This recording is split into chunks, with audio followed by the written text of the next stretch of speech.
President of the United States, Joe Biden, and Vice President Kamala Harris.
Judy.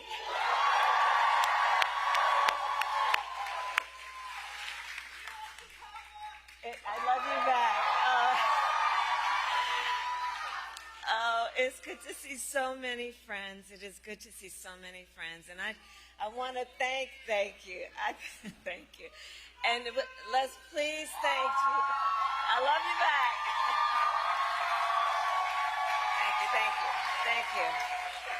Thank you. And I know we all thank Judy for sharing her story. I think we all know it takes a very special person who has dedicated over 40 years of their life to do the work that Judy has done as a nurse, that work being what? To care about other people in a way that is about lifting them up and caring about their well-being. So Judy, we thank you so very much for being here today.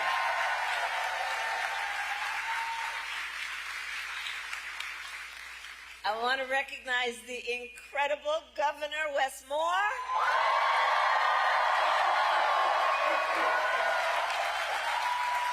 Who's here with Don and their son.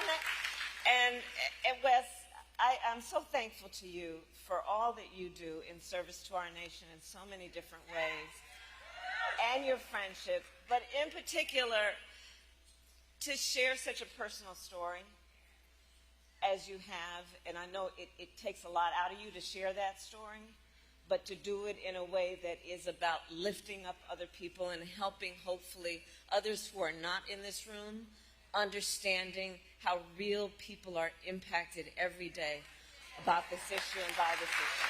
Thank you. I want to recognize the people of our administration, including Secretary Becerra, who is here, the bold administrator, Brooks LaSure, who is here, my dear friend and former colleague, Senator Ben Cardin, Representative Barragan, the chair of the Congressional Hispanic Caucus, and Representative Mfume for all of your years of leadership. And I want to recognize your next United States Senator, Angela also Brooks.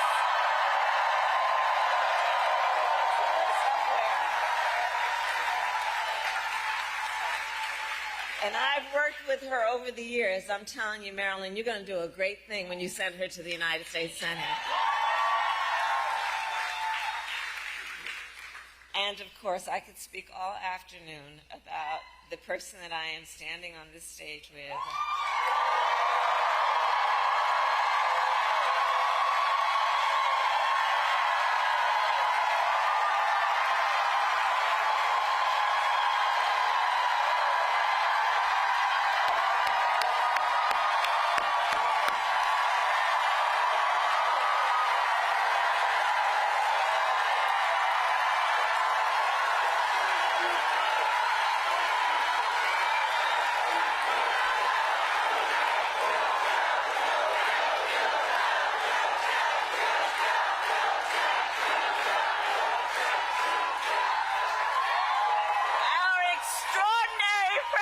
Joe Biden.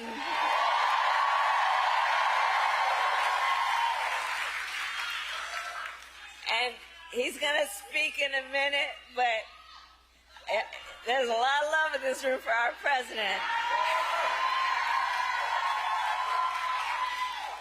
And I think it's for many, many reasons, including few leaders in our nation have done more on so many issues, including to expand access to affordable health care than Joe Biden.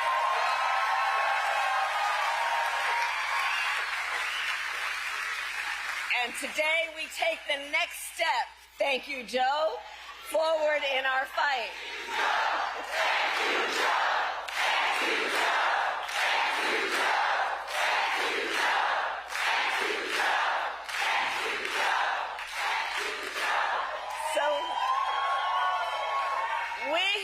We believe deeply every senior in our nation should be able to live with security, stability, and dignity. And so in the United States of America, no senior should have to choose between either filling their prescription or paying their rent. That's the subject of today. Because we know for far too long, far too many of our seniors have struggled to afford their medication. And as a result, seniors have been forced to spend their time trying to figure out how they are going to be able to fill a prescription like insulin based on the doctor's prescription, which is about saving their life, or whether they'd have to ration their pills to be able to make it stretch through a month. And why, we all know, but let's ask, why are prescription drugs so expensive? I will tell you. Well, one big reason is for years, Big Pharma has often inflated the price of life-saving medications, often charging many times what it would cost to make just to increase their profits. And millions of Americans have suffered as a result. My entire career, I have worked to hold bad actors accountable and lower the cost of prescription drugs. As Attorney General of California, I took on pharmaceutical companies for deceptive marketing and illegally inflating the cost of drugs, and we won billions of dollars. As a United States Senator, I fought to pass laws that would make health care more affordable and accessible for all Americans. And as Vice President, together with Joe Biden, our president, we finally addressed the long-standing issue that for years was one of the biggest challenges on this subject, which was that Medicare was prohibited by law from negotiating lower drug prices. And those costs then got passed on to our seniors, but not anymore.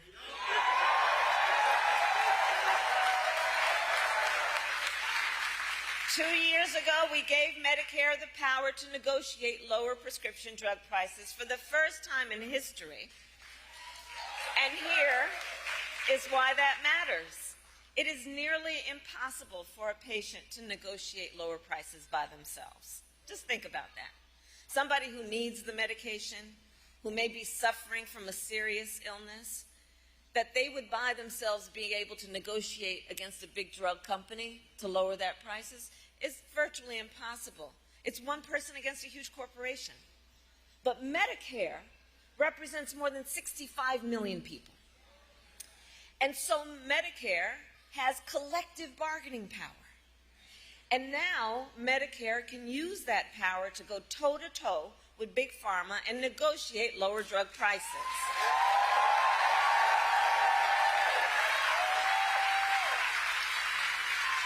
Thank you, Joe.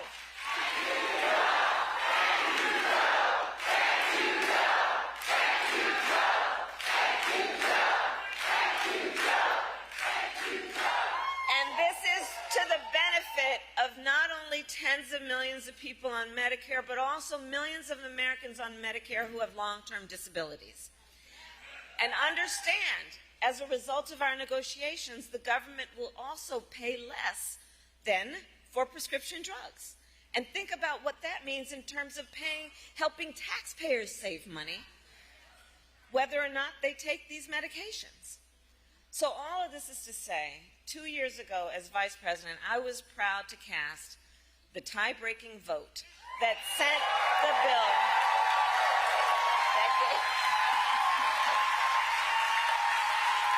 that gave Medicare the power to negotiate and let it get to the president's desk. And I was proud when our president, Joe Biden, signed that bill into law. In the 2 years since, we've been using this new power to lower the price of life-saving medications, and now to announce the result of those negotiations.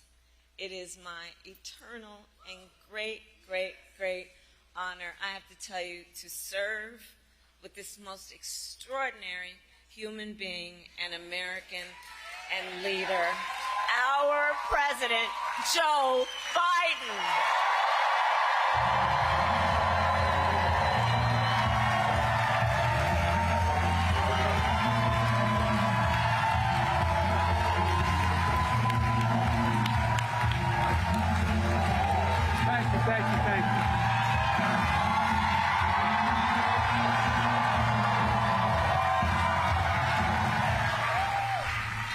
Thank you, Kamala. Well, I love you guys, too. I've been waiting for this moment for a long, long time. First time I sponsored a bill to let Medicare negotiate the price of drugs was in 1973 as a freshman senator with a guy named Frank Church from the state of Idaho. Folks, I have an incredible partner. The progress we've made, she's going to make one hell of a president.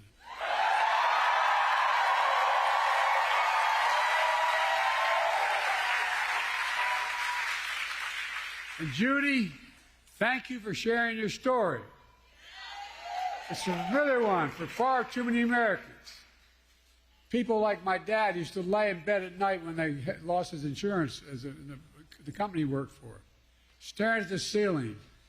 Literally, and you've all experienced, you know people who have experiences, wondering what in God's name happened if my wife gets breast cancer, or if I get sick, or my children get seriously ill. What happens? What in God's name, how can we pay for the drugs, prescription drugs? I'm serious, these are the discussions. You know it. Do we have enough insurance? Can we afford the medical bills? We'll have to sell the house to get a second mortgage. There are discussions that took place in my house and your house. Kamala and I both get it. We know it isn't just about health care. It's about your dignity. No, it's about your dignity. It's about peace of mind. It's about security. It's about taking care of your family. It's about giving folks just a little bit more breathing room. That's all. Look, I believe that health care should be a right, not a privilege in America. And Kamala and I are here today to make a major announcement on our efforts to lower the extraordinary high prescription drug prices. Before I do, I want to thank Governor Wes Moore and members of Congress. I served in the Senate for 270 years. I know I only look 40, but I'm a little bit older. The longest time I was too damn young because I was only about 29 when I got elected. Now I'm too damn old. But I'll tell you one thing in between. One of the finest, most decent men I've ever worked with. When I think of integrity, is Ben Cardin. Stand up, Ben. Stand up. I really mean it. I measure the people I work with by their integrity. He does what he says and says what he does. Look, folks, also, Nanette Barragan, for the longest time, she tried to pretend with me she was Irish, her name Barragan. She's a great friend, and she's one of the great leaders in this country for the Hispanic community. Congressman Fume, where are you? Stand up, man.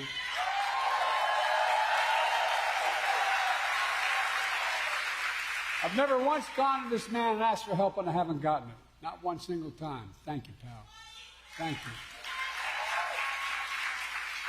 and your soon-to-be senator.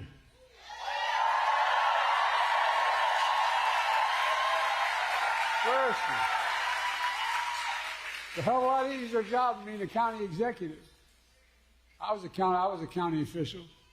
They expect you can solve every problem. You don't have the authority to do it. You don't have enough money. But I'm looking forward. I told her I campaigned for or against whichever helped the most.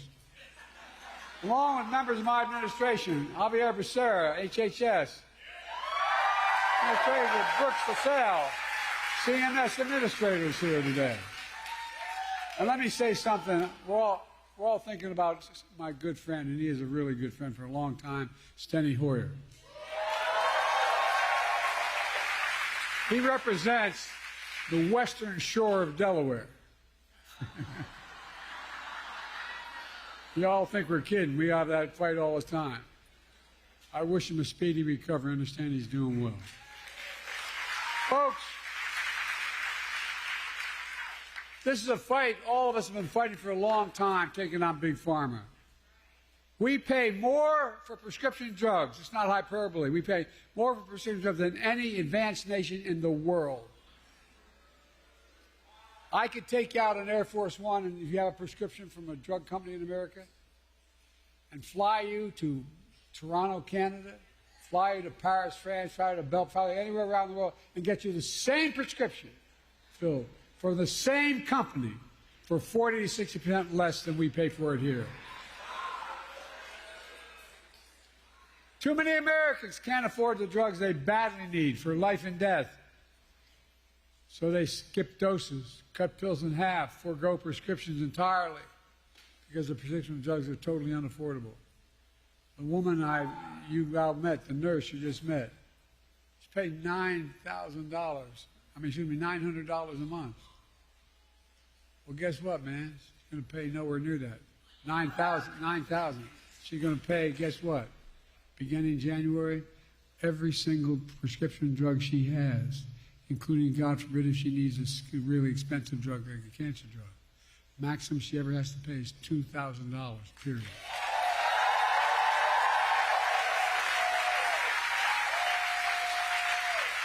But that's why from the time I was in the Senate, I worked tirelessly to give Medicare the power to negotiate lower drug prices, just like the Department of Veterans Affairs. In fact, I was reminded by staff today, one of the first major bills I worked on was in 1973. I co-sponsored legislation led by Senator Frank Church that let Medicare negotiate the cost of drugs. 1973, this fight's been going on. You know, the VA pays, as they should, 50% less than Medicare because VA can negotiate the prices. But for years, Big Pharma blocked Medicare from negotiating lower drug prices. As a consequence, they're able to maintain the exorbitant price increases and the profits are uncalled for. Look, but this time we finally beat Big Pharma.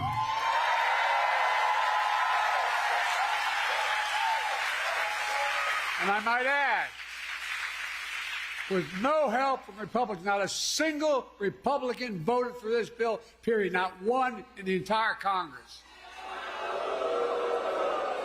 Now, the reason I say that is not to make a political point about them, if they've gotten their lesson, but guess what?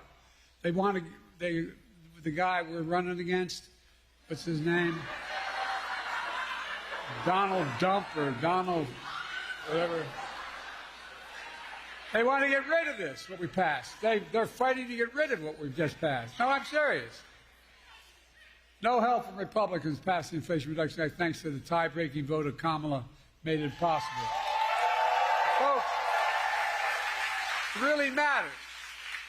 For example, take the insulin needed to treat diabetes. The guy who invented that insulin 100 years ago didn't put a patent on it because he wanted it to be available for everybody. He didn't even patent it. Well, guess you know how much it cost those companies to make that insulin? $10, T-E-N. That's the God's truth. $10, number one. Number two, to package it and ship it, you might get it up to $13. But they were charging up to $400 a month for it. But now they can't charge more than $35 a month.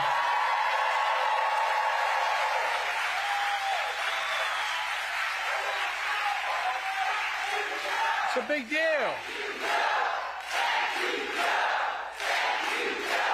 Oh, look, $35 a month. These guys still make enormous profits. That's 3 times what it costs them to make it. The initial legislation capped the cost for everyone on who needed that insulin. How many of you know anybody needs insulin for diabetes? Raise your hand. Okay, well, guess what? For the next 3 months we got here, I'm not leaving here, and Kamala, when she's president, going to make sure if we don't get it done, everybody should qualify for that $35 a month. Every American. I mean it. Folks, that's not all. The same law we wrote, means starting in January of this year, every senior in the United States of America, no matter what their cost of drugs, and like I said, some of these cancer drugs are $12,000 a year. Every single penny they spend, they never have to spend more than $2,000 a year for all drugs. All drugs. And we're going to fight to make sure everyone qualifies for that as well. Look, all together, our reforms not only save lives, but here's the point people don't talk enough about. It saves the taxpayers billions of dollars. What we've done so far will save the taxpayers in the next 10 years $160 billion. Taxpayers, lowering the debt. I mean it. Because they don't have to pay the exorbitant price that Medicare had to pay before. They're going to pay $35 instead of $400. Folks, and those savings are only going to increase for American taxpayers because it matters. Look, but that's not all the Inflation Reduction Act did. Last summer, I announced under that law Medicare is going to select, and it's already passed law, 10 drugs a year, going up to 20 until we get every single drug every year. Drugs treat from everything from heart failure, blood clots, kidney disease, arthritis, blood cancers, and more. And today, I'm proud to announce that Medicare has reached agreement with all manufacturers on all 10 drugs selected in the first round of negotiations. The new lower prices for all 10 drugs will go into effect in January of 2026, not this January, next January. Negotiations cut the price of these 10 drugs for Judy and others who are Medicare nearly 40 to 80%, depending on which drug it is. Let me give you one example. Non-insulin diabetes drugs cost $530 a month. Some of you may know that. Guess what? It's now only going to cost $115.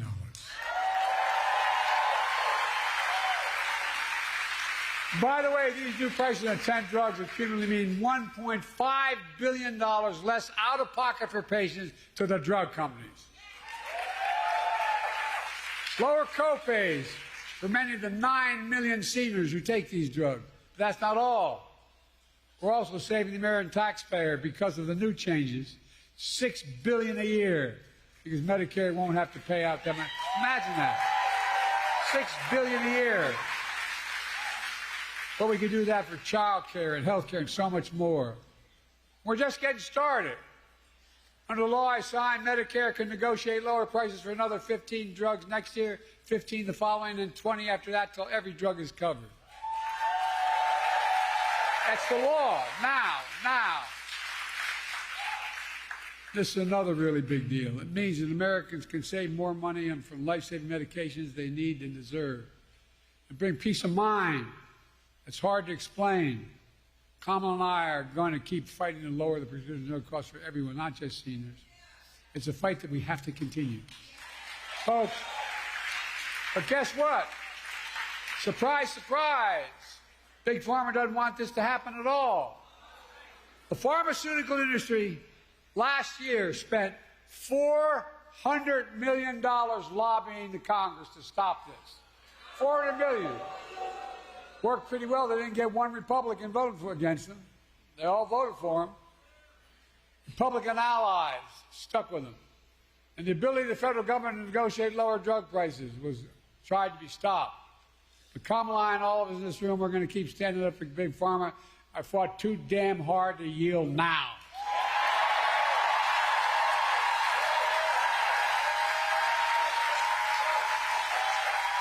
We're not backing down.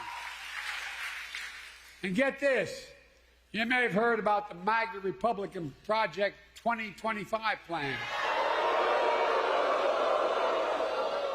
They want to repeal Medicare's power to negotiate drug prices. Let Big Pharma back to charge whatever they want. Let me tell you what our Project 2025 is. Beat the hell out of them. I mean it.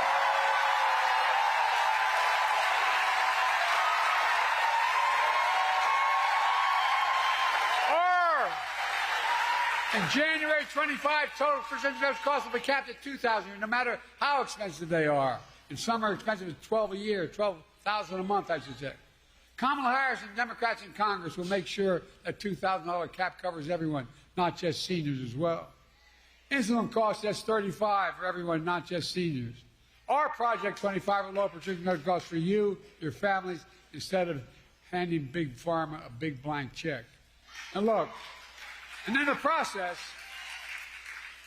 this is what we don't talk enough about, I don't think. In the process, we're going to save the taxpayer. The budget's going to be reduced by hundreds of billions of dollars. Hear me? Hundreds of billions of dollars. Just the first year, the first thing we passed, is $160 billion less that the government's going to have to pay out to farmers. But guess what? It can pay out for education, it can pay out for health care, it can pay out for so much more, or it can just simply reduce the deficit. He has exploded. Folks, that's what I call a win. Folks, there's more. My predecessor and his MAGA friends in Congress tried to repeal the Affordable Care Act, which is different. Obamacare. They tried to repeal it over 50 times. We stopped them. Along the way, I made the Affordable Care Act even stronger, protecting a million more Americans with pre-existing conditions. And guess what? There's over 40 million. MAGA Republicans in Congress don't want to cut Medicare, and so they want to cut Medicare and Social Security. Why? They want to give another, here's what they're proposing, just so you know what the budget is. They're proposing another $5 trillion tax cut for the mega wealthy. By the way, this guy we're running against, when he was president, he gave a $2 trillion tax cut to super wealthy. You know what that was? He generated the largest deficit any president has in American history. I love these Republicans talking about cutting spending. You know, we have 1,000 billionaires in America. You know what their average tax they pay is? 8.2%. Introduced a bill to say that you got to pay a minimum of 25%. You know what that would raise? $500 billion over the next 10 years. Imagine what we could do with that. Imagine the taxes we could cut for ordinary people. Well, look, Kamala and I have a better idea. We're going to protect Medicare and Social Security and make sure the wealthy pay their fair share. That's how we're going to pay for it. And by the way, that means making the tax code fair. Look, in addition, we're also announced steps to crack down on anti-competitive practices in health care. How many of you know we've been going after things called junk fees? Junk health insurance plans. That ones that look affordable. When you take the cover off, you find out there's a number of hidden costs. We're going after them and trying to get rid of them. We're also cracking down on surprise medical billing. For example, when a patient goes in the hospital for surgery, if it turns out his anesthesiologist is not in his network, you can get a surprise bill for another $1,000. Well, we're stopping that too. We're protecting a million healthcare providers. We're protecting 1 million Americans every month from unexpected medical bills. We're working to ban the use of medical debt on credit reporting. Years ago, I had 2 craniotomies because I had aneurysms. My bill, if I didn't have insurance, was in the hundreds of thousands of dollars. Well, guess what? It matters. It matters whether or not, if I didn't have insurance the rest of my life, I couldn't do anything. I wouldn't be able to buy anything, wouldn't be able to have a credit, wouldn't be able to. Now, we're going to get rid of health care costs being on you have to still owe it, but you don't have to get your credit doesn't affect it. Look, I'm a capitalist. I have no problem with companies making money, but not by price gouging seniors and working families. I grew up in a family where my dad used to say, Joey, a job's about a lot more than a paycheck. It's about your dignity. It's about respect. And I really mean this. This is what he would say. My dad was a well-read guy, never got a chance to go to college. He talked about what we needed to do for ordinary working, hard-working people. We changed the whole way we look at the economy. Used to be this idea of trickle-down economics. Even Democrats accepted it. Some Democratic presidents accepted it. That if you're wealthy, makes a lot of money, it'll trickle down to the rest of us. Well, I didn't notice a single penny trickle down on my dad's kitchen table. But guess what now? We measure everything the following way. We build from the middle out and the bottom up, and if they do well, everybody does well. Not a joke. And any money I get to spend as president, I spend it on being made in America by Americans. Americans don't like being played for suckers. We believe we should be patient, but there should be reasonable profits, not unreasonable profits. Look, let me close with this. It's all about health care. It's about lowering costs for families. It's about fairness and security. It's about the dignity for people like Judy and millions of Americans all across the country. That's exactly what we're doing. There's more we can do for everyone. We can't give up. They told me every major piece of legislation we passed to give us the strongest economy in history and the strongest economy in the world. We got more to do for working people. And by the way, everybody does better when there's more unions.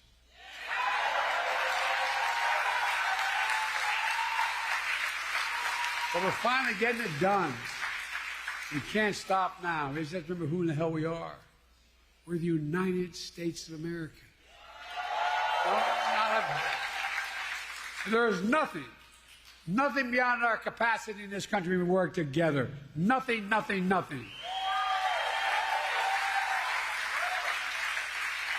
tell you what, I thank God that in the last 3 months I'm President of the United States, I was able to finally get done what I tried to get done when I was a young senator at 30 years old.